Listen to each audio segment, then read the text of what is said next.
கனிவும் கற்பனை வளமும் கொண்ட கடகராசி அன்பர்களே, இதுவரை தொழில் ஸ்தானமான 10ஆம் ராசியில் இருந்து வந்த குரு பகவான் சித்திரை மாதம் 18ஆம் நாள் முதல் லாபஸ்தானமான 11ஆம் வீட்டில் சஞ்சாரம் செய்ய இருக்கின்றார்.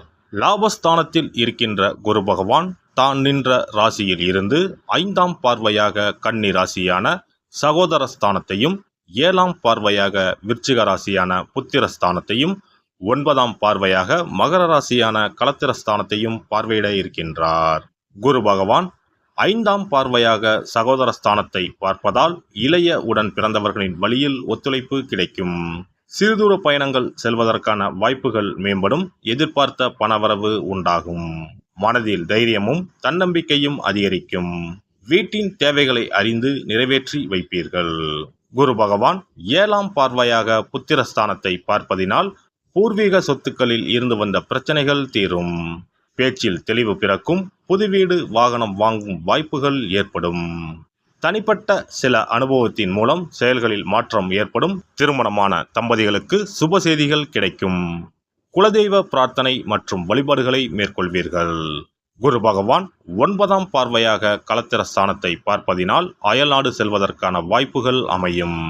திறமைக்கான மதிப்புகள் கிடைக்கும். ஆன்மீக பயணங்களை மேற்கொள்வீர்கள். தர்ம பணிகளில் ஈடுபாடுகள் உண்டாகும். அரசாங்க விஷயங்களில் இருந்து வந்த தாமதம் நீங்கும். தந்தை வழியில் ஒத்துழைப்பு கிடைக்கும். குரு பகவான் லாபஸ்தானத்தில் நிற்பதினால் தனவரவுகளில் இருந்து வந்த நெருக்கடிகள் குறையும். உடன் பிறந்தவர்களின் வழியில் ஒத்துழைப்பு ஏற்படும். வெளிவட்டாரத்தில் செல்வாக்கும் மதிப்பும் உயரும். குழந்தைகளின் எண்ணங்களை நிறைவேற்றி வைப்பீர்கள். மனதளவில் புதிய நம்பிக்கையும் தைரியமும் உண்டாகும்.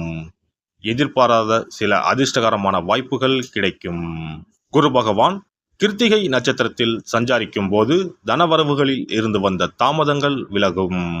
குடும்பத்தில் வேறுபாடுகள் ஏற்பட்டாலும் ஒற்றுமை குறையாது. வெளிவட்டார தொடர்புகளால் ஆதாயம் அடைவீர்கள். வியாபாரத்தில் சில நுட்பங்களை புரிந்து கொண்டு வரவுகளை மேம்படுத்துவீர்கள். அரசு காரியங்களில் அனுகூலம் ஏற்படும். நிலுவையில் இருந்து வந்த செயல்களை செய்வதற்கான சூழல் உண்டாகும். குரு பகவான் ரோகிணி நட்சத்திரத்தில் சஞ்சாரிக்கும் போது பணி நிமித்தமான வெளியூர் தொடர்புகளால் மதிப்பும் ஆதாயமும் அதிகரிக்கும். குரு பகவான் ரோகிணி நட்சத்திரத்தில் சஞ்சாரிக்கும் காலகட்டத்தில் பணி நிமித்தமான வெளியூர் தொடர்புகளால் மதிப்பும் ஆதாயமும் ஏற்படும். எதிர்பார்த்திருந்த கடன் சார்ந்த உதவிகள் கிடைக்கும். விடாப்பிடியாக செயல்பட்டு நினைத்ததை செய்து முடிப்பீர்கள். தேவைகளை நிறைவேற்றிக் கொள்வதற்கான வாய்ப்புகள் அமையும். உறவினர்களிடத்தில் புரிதலும் அனுசரிப்பும் வேண்டும். உடல் தோற்றத்தில் சிறு சிறு மாற்றங்கள் ஏற்படும். மனதளவில் இருந்து வந்த கவலைகள் நீங்கி புத்துணர்ச்சி ஏற்படும். குரு பகவான் மிருகசிரிச நட்சத்திரத்தில் சஞ்சாரிக்கும் போது குழந்தைகளின் வழியில் மகிழ்ச்சியான சூழல் உண்டாகும். கடன் சார்ந்த பிரச்சனைகளை குறைப்பதற்கான சூழல் அமையும். வழக்கு தொடர்பான விஷயங்களில் திடீர் திருப்பங்கள் ஏற்படும். உயர்நிலை கல்வியில் நல்ல மதிப்பெண்களை பெறுவீர்கள். அசையா சொத்துக்களை வாங்குவதற்கான எண்ணங்கள் மேம்படும். பொழுதுபோக்கு விஷயங்களில் தனிப்பட்ட ஈர்ப்பு ஏற்படும். குரு பகவானின் வக்கரகால சஞ்சாரத்தின் போது சிந்தனையின் போக்கில் மட்டும் சற்று கவனத்துடன் இருக்கவும். ஆடம்பரமான விஷயங்களை தவிர்ப்பது நெருக்கடியை குறைக்கும். சுபகாரிய செயல்களில் பொறுமையை கையாளவும். வியாபாரத்தில் போட்டிகள் மேம்படும். மற்றவர்களின் பேச்சுக்களில் உள்ள உண்மை நிலைகளை அறிந்து புதிய செயல்களில் ஈடுபடுவதை மேற்கொள்ளவும். இந்த குரு பயிற்சியால் பெண்களுக்கு உண்டாகும் பொதுவான பலன்கள். குழந்தைகள் பற்றிய கவலைகள் உண்டாகும். பொன் பொருள் சேர்க்கைக்கான முயற்சிகள் கைகூடி வரும். சிறு மற்றும் குறு தொழிலில் இருப்பவர்களுக்கு முன்னேற்றம் உண்டாகும். பூர்வீக சொத்துக்கள் கிடைப்பதில் இருந்து வந்த தடைகள் விலகும். தடைப்பட்ட காரியங்களை செய்து முடிப்பீர்கள். எதிர்பாராத சில பயணங்களின் மூலம் புதிய அனுபவம் கிடைக்கும். மாணவர்களுக்கு கல்வியில் இருந்து வந்த மந்தநிலை விலகி உற்சாகத்தோடு செயல்படுவீர்கள். சிந்தனையின் போக்கில் தெளிவு பிறக்கும்.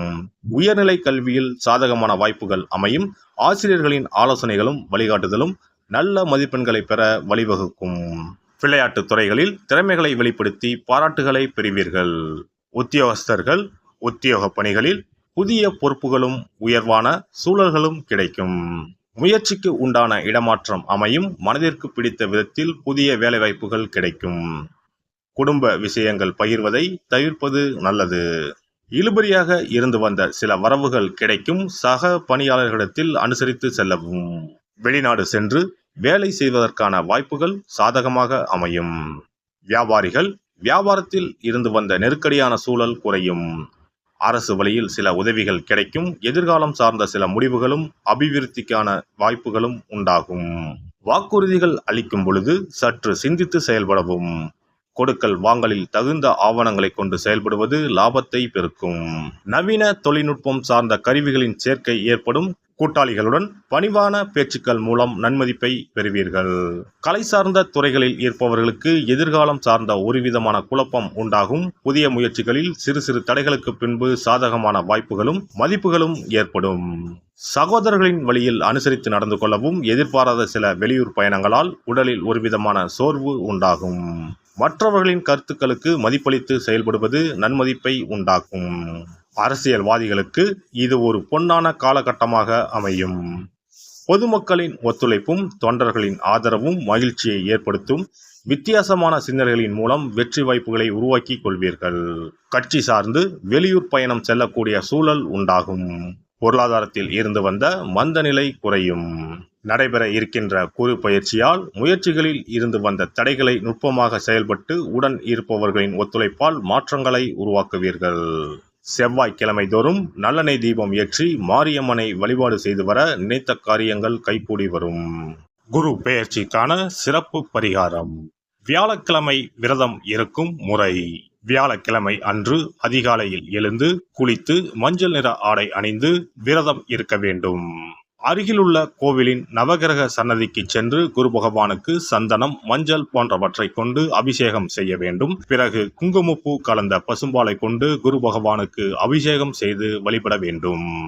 மஞ்சள் நிற பூக்கள் சாற்றி மஞ்சள் நிற இனிப்புகளை நைவேத்தியம் செய்து வழிபட வேண்டும். குரு பகவானுக்குரிய தானியமான கொண்டை கடலையை நைவேத்தியமாகவோ அல்லது கொண்டை கடலையில் மாலை கட்டியோ அணிவிக்கலாம். மாலை நேரத்தில் மஞ்சள் நிற இனிப்புகள், ஆடைகள் போன்றவற்றை வறுமை நிலையில் இருப்பவர்களுக்கு தானம் அளிப்பது நல்லது. இரவில் உப்பு சேர்க்காத உணவை சமைத்து சாப்பிட்டு வியாழக்கிழமை விரதத்தை நிறைவு செய்யலாம். குரு பகவானை வழிபடும் முறை. குரு பகவானுக்கு தேங்காய் எண்ணெய், நல்லெண்ணெய், நெய் ஆகிய மூன்றையும் கலந்து விளக்கேற்ற வேண்டும். குரு பகவானுக்கு ஏற்றப்படும் விளக்குகளின் எண்ணிக்கை 11 அல்லது 21 இருப்பது சிறந்தது. குரு பகவானுக்கு பிடித்த மலர்கள் முல்லை, மல்லிகை. ஆகையால் அவருக்கு முல்லை அல்லது மல்லிகை மாலையை அணிவித்து கொண்டை கடலையை படைத்து வழிபடுவது சிறந்தது. குரு பகவானுக்குரிய வளர்பிறை வியாழக்கிழமை விரதத்தை முறையாக மேற்கொள்பவர்களுக்கு வாழ்வில் பல யோகங்கள் ஏற்படும். சரியான காலத்தில் திருமணம் நடக்கும். ஜாதகத்தில் குரு கிரக தோஷம் இருப்பவர்கள் இந்த விரதத்தை கடைபிடிப்பதால் தோஷங்கள் நீங்கும். தொழில் வியாபாரங்களில் சரியான வருமானங்கள் இல்லாதவர்கள், குடும்ப பொருளாதார நிலை சிறப்பாக இல்லாதவர்கள் இந்த விரதத்தை மேற்கொள்வதால் குரு பகவானின் அருள் கிடைக்கப்பெற்று தொழில் வியாபாரங்களில் செல்வ வளம் பெருகும். மேலும் எதிர்பாராத சிறந்த வாழ்க்கை உண்டாகும். எல்லாம் வல்ல இறையருளால் நீங்களும் உங்கள் அன்பு குடும்பமும் உடல் நலம், நீலாயுள், நிறை செல்வம், உயர் புகழ், மெய்ஞானம் ஓங்கி வாழ்க வளமுடன். இந்த வீடியோ பதிவு உங்களுக்கு பிடித்திருந்தால் லைக் பண்ணுங்க, கமெண்ட் பண்ணுங்க, ஷேர் பண்ணுங்க. மறக்காம சப்ஸ்கிரைப் பண்ணுங்க. பக்கத்துல இருக்கிற பெல் பட்டனை கிளிக் பண்ணுங்க. நன்றி, வணக்கம். ஓம் நமச்சிவாய. சிவாய நம.